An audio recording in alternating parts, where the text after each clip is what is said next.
Smart FM. Smart Career. Sobat listener, setiap manusia pasti bertumbuh dan juga menjalani kehidupan yang berbeda-beda dengan setiap ceritanya, dengan setiap hal yang dilaluinya. Dan gak jarang trauma adalah salah satu warna, bisa dibilang ya, di dalam hidup manusia. Di kesempatan kali ini Tasya Rustama akan temani Anda dalam program Smart Career. Kita akan bongkar mengenai trauma, karena kalau kita mau tahu dan mau menghilangkan, kita harus kenalan dulu. Siapa tahu dari Anda ada yang harus berjuang menghadapi trauma dan berdampak begitu ya pada karir Anda. Di kesempatan kali ini kita akan berbincang bersama dengan psikolog dan Certified Brain Spotting Trainer and Consultant, Mbak Ine Indriani. Halo. Hai Mbak Ine, Tasya. gimana kabarnya? Baik, alhamdulillah. Mbak Ya, Tasya gimana kabarnya? Alhamdulillah baik. Mbak Ine, kita mau kenalan nih sama trauma begitu ya. Jenis apa sih dia? Laki-laki, perempuan? Atau Ya. seperti apa begitu ya? Dan penyebabnya apa aja sih trauma ini? Baik Mbak Tasya, jadi trauma itu nggak mengenal laki perempuan, gimana ya?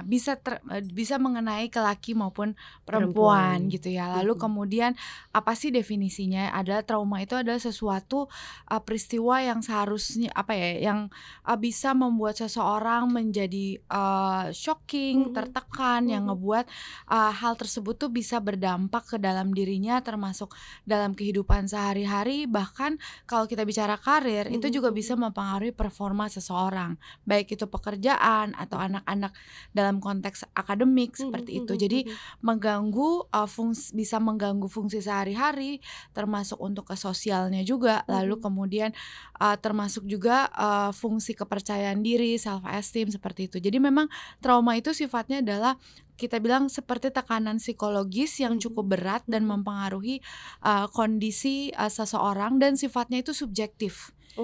Gitu. Jadi misalnya ada suatu peristiwa, bisa aja misalnya contoh gempa ya. Bisa saja suatu gempa itu menimbulkan traumatikal dan berkelanjutan buat seseorang, tapi mungkin buat orang lain tidak, hanya menimbulkan stres sesaat yang kemudian dia bisa bangkit kembali gitu. Nah, kalau tadi Mbak Tasya cerita tentang gejala, tak menanyakan tentang gejalanya itu kadang seringkali sifatnya implisit ketimbang eksplisit. Artinya implisit itu kadang kita nggak ngeh kalau itu karena trauma. Kalau eksplisit itu artinya kan kita tahu ini kenapa sih kita kayak begini, karena penyebabnya begini. Tapi kadang seringkali kalau orang tidak terlalu aware tentang kesehatan mental, dia nggak tahu kalau ternyata penyebabnya adalah sesuatu. Contoh yang sifatnya eksplisit tuh, misalnya kok dia sering sedih terus, dia sering marah-marah terus, atau mungkin dia nggak pernah mau punya pasangan, gonta-ganti pasangan. Itu kan kita lihat ini perilakunya gitu ya, atau dari gejalanya. Tapi pas kita telusuri lebih jauh, mungkin dia juga nggak ngeh. Lalu kemudian kita telusuri lebih jauh lagi, sifatnya implisit, dan ternyata ada pengalaman yang mungkin tidak nyaman, pengalaman yang sifatnya traumatikal untuk dia. Oke, gitu. berarti trauma ini selalu berlandaskan pada hal-hal yang tidak menyenangkan.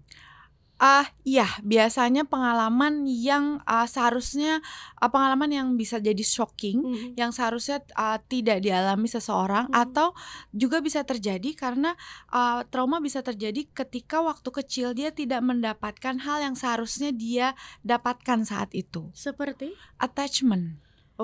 Atau misalnya hidupnya secara finansial dalam konteks kemiskinan misalnya, secara fisik sandang pangan papan tidak terpenuhi, emosi dari orang tuanya tidak terpenuhi. Itu kan sebenarnya kebutuhan dasar yang seharusnya dimiliki oleh setiap manusia.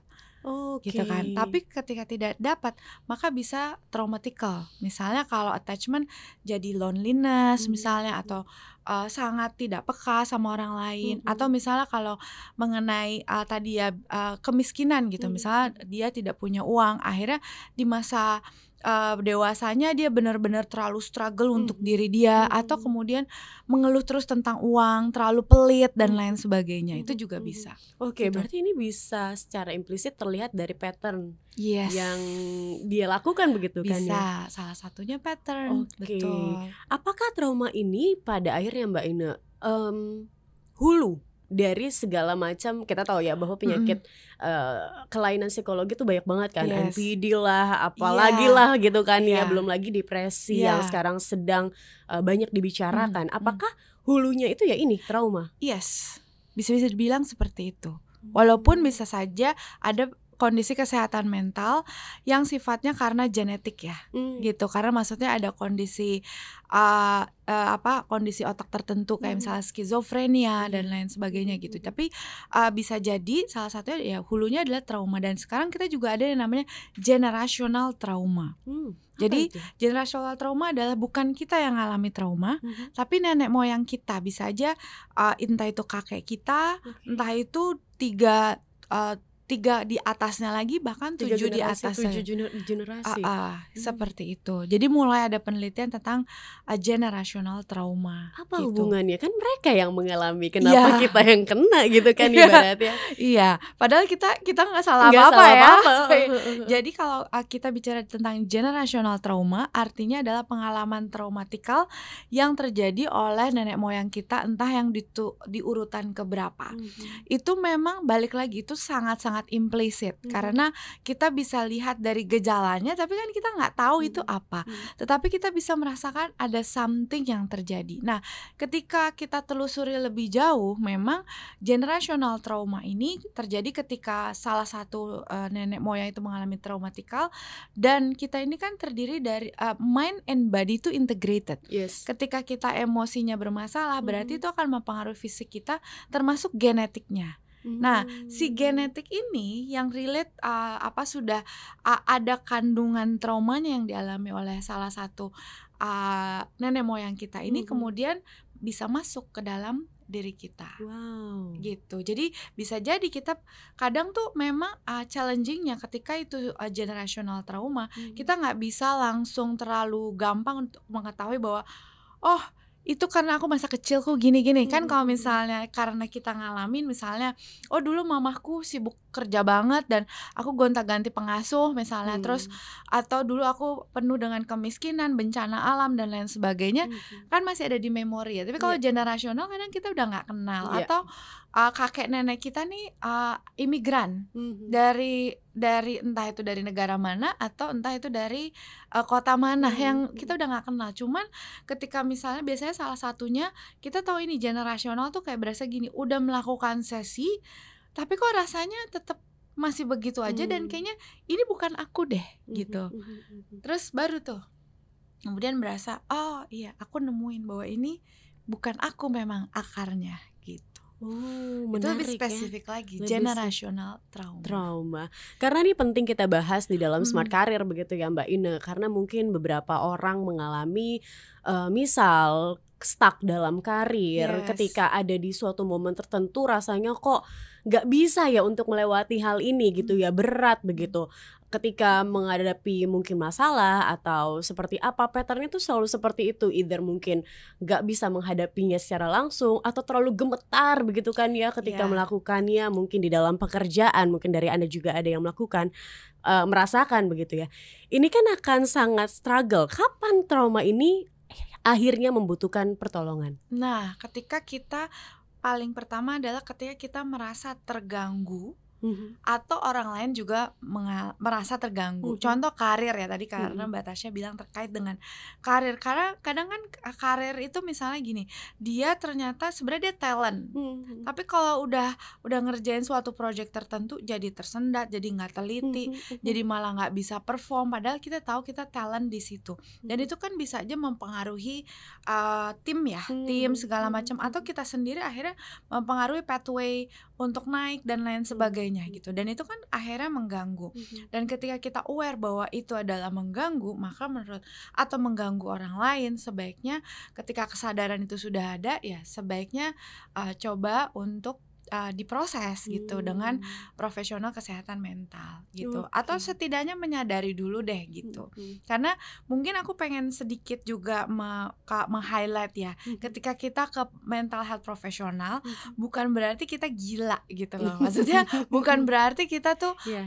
enggak, saya nggak apa-apa, jadi defensif, baik-baik aja gitu, tapi ternyata gemeteran, terus udah gitu kerjanya marah-marah dan lain sebagainya. Karena sebenarnya ketika kita melakukan healing trauma gitu, karena belum tentu berarti selalu buruk, tapi juga bisa jadi untuk meningkatkan performa kita. Yang tadinya misalnya kita nggak percaya diri, kita ngerjain sesuatu selalu stuck atau procrastinate, ya kan, procrastinate.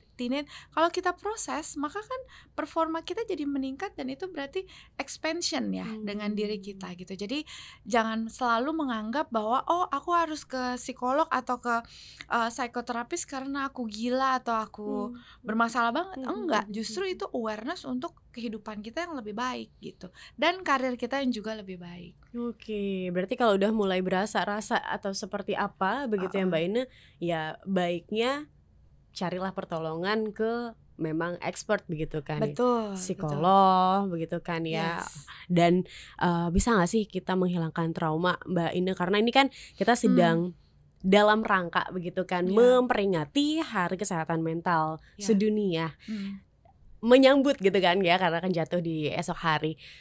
Adakah tips begitu dan juga saran untuk bisa menghilangkan hal ini? Karena manusia kayaknya kalau bisa dibilang seperti itu bahkan sampai genetik begitu kan. Ini kayaknya lekat banget deh dengan trauma. Bisa gak sih dihilangin? Nah, definisi hilang tuh apa dulu nih gitu. Kadang ada juga yang gini, aku pengen melupakan. Nah, kalau melupakan trauma itu gak bisa. Karena trauma itu tersimpan di bawah sadar, di area subkortikal, dan itu relate sama body kita. Akhirnya artinya trauma itu tersimpan di badan, dan kita tidak bisa melupakan peristiwa traumatikal. Yang bisa kita lakukan adalah menerima bahwa itu pernah terjadi pada kita.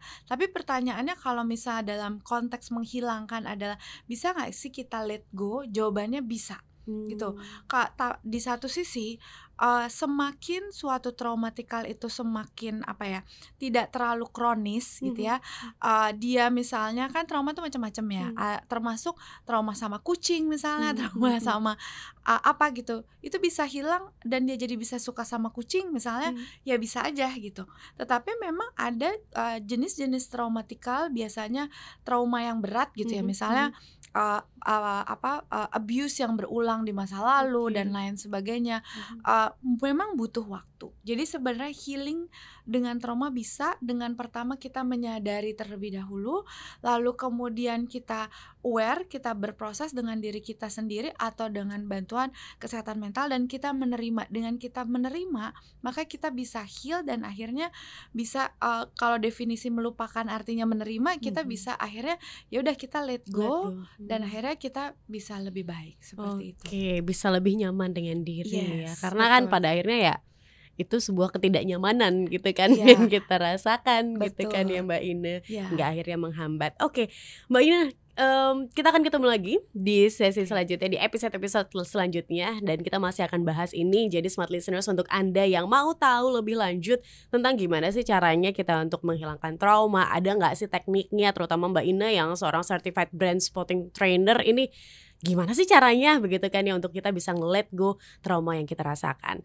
Kita tutup dulu untuk episode ini. Pastikan Anda dengarkan episode-episode lainnya. Dan akhir kata, saya Tasya Rustama dan saya Ina.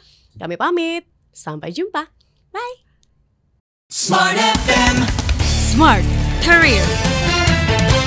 Make your future better.